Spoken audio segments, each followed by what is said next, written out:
Buddha sat beneath the shade of a great tree. His disciples gathered around him, listening intently. His presence was calm, his words like ripples on still water, gentle, yet reaching far. But on this day, peace was interrupted.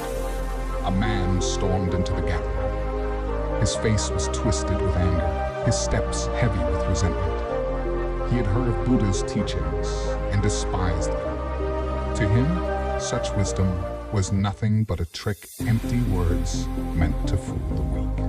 And so, standing before Buddha, he did the unthinkable. He insulted him. "You are nothing but a fraud," the man shouted. "A beggar who speaks in riddles to deceive fools."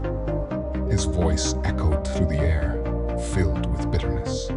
His eyes burned with expectation, waiting for Buddha to react, to be offended, to argue, to prove him right. But Buddha remained silent. He sat there, unmoved. No flicker of anger crossed his face. No reply came, just a steady, calm presence.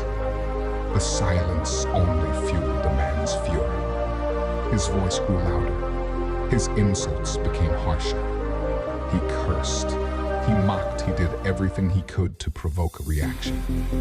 But Buddha remained still, like a mountain untouched by the wind. Slowly, the man's anger began to tire. His breath became heavy. His words, once sharp like knives, began to dull. And then he stopped. Buddha finally spoke. His voice was calm, unshaken. "Tell me something," he said. "If a man brings a gift, but the one he offers it to does not accept it, to whom does the gift belong?" The man frowned. "To the one who brought it, of course." Buddha nodded.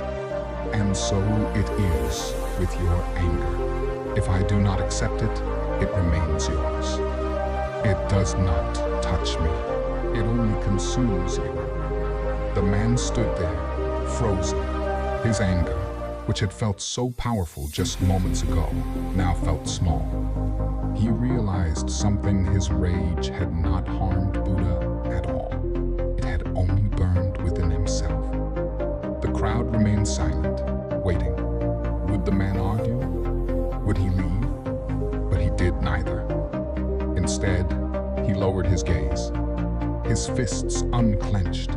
Without another word, he turned and walked away. Not in defeat, but in reflection. And Buddha? He simply smiled, as peaceful as ever, and continued teaching. Reflection, the lesson for us. Anger is like a gift. If we refuse to accept it, it stays with the one who gives it. But too often, we accept it. We let the words of others control us. Their insults become our pain. Their frustration becomes our burden. But what if we simply chose not to react? What if we didn't let their anger take root in our hearts? The truth is, anger only harms the one who carries it. When we hold on to it, we suffer. But when we let it go, we find peace.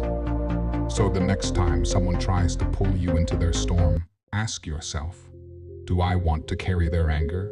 Or will I let it stay with them? The choice is always yours. If you enjoyed this story, don't forget to like, share, and subscribe for more wisdom. Thanks for watching. See you in the next one.